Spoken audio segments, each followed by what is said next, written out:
The Taliban insist it is a hard deadline. All foreign troops must leave Afghanistan by next Tuesday. But the British government fears they cannot get all their people out by then. The scramble to evacuate foreigners and Afghans has intensified. Earlier today, US Central Command said an unknown person had opened fire on Afghan soldiers, helping NATO troops secure the airport. One member of the Afghan force was killed and several others are believed to have been injured. Our international editor, Lindsay Hilsum, has this. The window is closing and they know it. So more Afghans crowded round the airport perimeter today, hoping that somehow they'd be on a plane. The Taliban are getting fed up with all those who want to leave their Islamic emirate. "We're all Afghans," shouts a Talib in the crowd. "Where's your sense of honour?" Inside the airport, some families have been camped for days as their papers are processed. Turkey is amongst the NATO nations keeping order and flying people out. But they, like the British, will need several days to fly out their troops and equipment, as will the Americans. So if the August 31st deadline doesn't shift, evacuations will cease by the end of this week, maybe sooner. And the Taliban says they will not extend the deadline. One former British interpreter sent us this message. We are so scared. The Taliban are coming to every house looking for the people who work for the NATO and ISAF and British forces. There are more than 50 interpreters who got eligible for the relocation scheme to UK. They are still left. They didn't get their biometric and their visas, and they are waiting for the flight. The Taliban now control all of Afghanistan, including the capital Kabul, but not the traditional area of opposition, the Panjshir Valley, where resistance fighters are gathering. Back in 2001, fighters from the Panjshir Valley, known as the Northern Alliance, defeated the Taliban government, with a little American help. Their leader, Ahmad Shah Massoud, the Lion of the Panjshir, had been killed by al-Qaeda 2 days before 9/11. Today, his son has returned to the Panjshir Valley to resist the Taliban again. I'm in my stronghold, Panjshir Valley. The people of Panjshir Valley are very much united, and they want to defend, and they want to fight, and they want to resist against any totalitarian regime. But groups of Taliban are mustering at the mouth of the valley, and any resistance struggle is likely to be long and hard.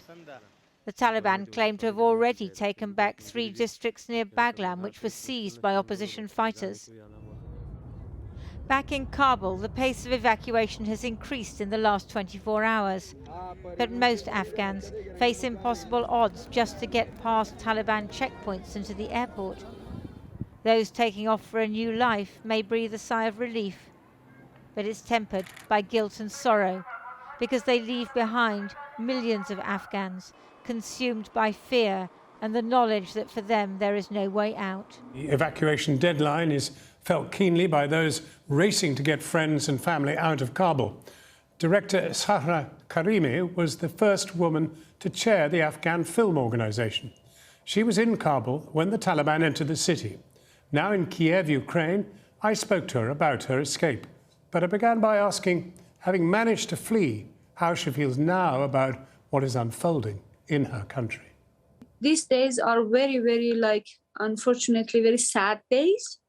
And in the same times, every day that passed, when I come to think about what happened to us, it is so it hurts a lot, because every day I realize that what we lost and what happened. And there are 1,000 questions in my mind. Why this happened? Because my generation, we tried a lot, like younger generation. We put our efforts, we put our energy and everything to rebuild the country, and we were quite successful in this. Is August the 31st, is that enough time to get all the people out who want to get out? I want to ask you, how many people you want to get people they want to get out? Afghanistan has 33 million, and 70% of this population are under 30. It means they are young, they are talented, they are full of potential. I believe that evacuation is just short term, but what about long term? What about the entire of Afghanistan, people of Afghanistan? Are foreign countries going to be silent or going to be like they don't do nothing? So you decided you had to go. How on earth did you get out so quickly?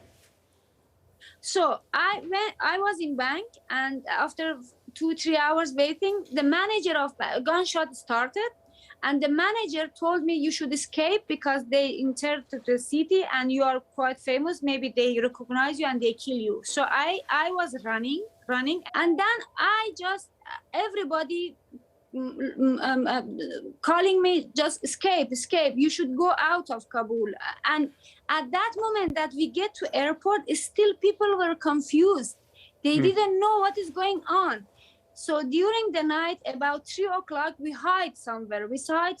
Then till Turkish government, they find us and they help us to get to army parts. So I had a chance, very lucky, because I had 11 people with myself, all children, small children. So I took them and we took army part, and then Turkish help us to get to Istanbul and Ukrainian get us from Istanbul. That's incredible. I was lucky. You were very lucky indeed. Yeah, I was lucky, but 1,000 people are not lucky. If the Americans do stop their operation on the 31st, do you think that's the end of it? Is that when people will not be able to get out anymore? If the American leave, then they do whatever they do.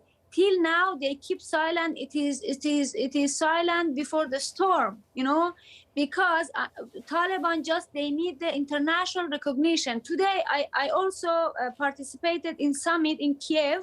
It was the summit of first ladies and gentlemen, and so I talk loudly. I ask, I beg all the first ladies of Europe, please don't tell to your husband, to presidents of European country, don't give recognition to Taliban.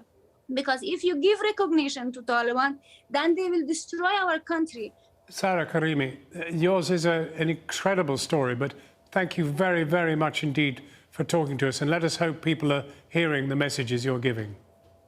Yeah, thank you. I just want to use this platform. Please don't be silent, and don't be just close your eyes what happened in Afghanistan. Whatever happened in Afghanistan, it will affect immigration, it will affect terrorists, it will affect the world.